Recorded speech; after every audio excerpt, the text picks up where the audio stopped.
Even though it's springtime and seasonal heating costs are going down, farmers are always looking for ways to improve the bottom line. In this report provided by Oklahoma State University SunUp, Clinton Griffiths tells us how poultry producers need to seal things up. The property here is owned by Darrell Reynolds near Short, Oklahoma. He runs a 100,000 bird operation under 4 separate barns. I've been doing it 12 years and worked outside the farm and had the land and wanted just to find something to do. In the last couple of years, Reynolds found himself searching for a way to cut production costs, especially during the winter months.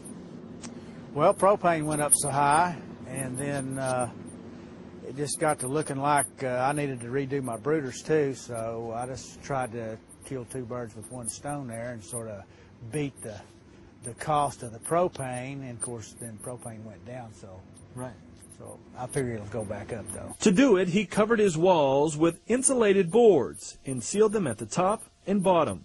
He also sealed the ridge cap along the roof. Now, when he turns on the barn's air system, Reynolds is able to increase the barn's static pressure. And that static pressure makes a big difference in how comfortable the birds are on the inside. We brought OSU Extension Energy Management Engineer Scott Frazier along to show us why. He started with a little smoke and low static pressure. What we're simulating is a leaky house that doesn't have a lot of static pressure, so the smoke is or the air is not coming in very fast, and because it's colder outside than the warm inside, the air does not go up to the top of the ceiling and scrub off the warm air and bring it down to the bottom. It just kind of comes down and lays down on the floor.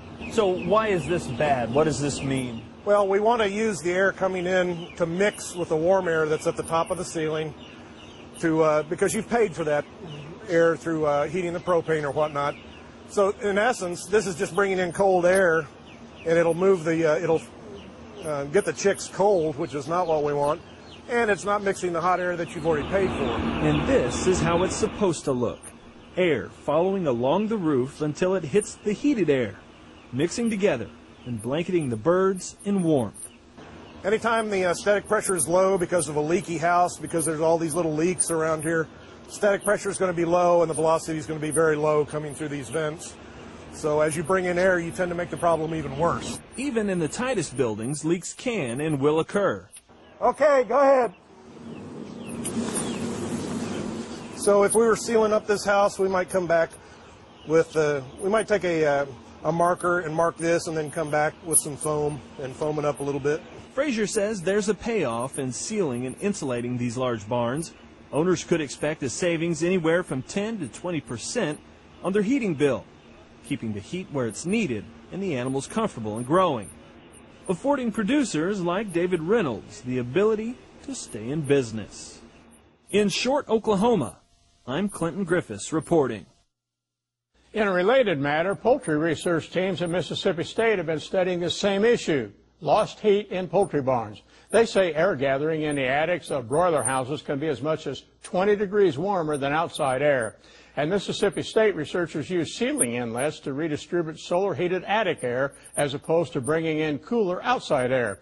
They concluded that circulating the warmer attic air within the chicken houses reduced the demand for heat fuel by about 20 to 25%.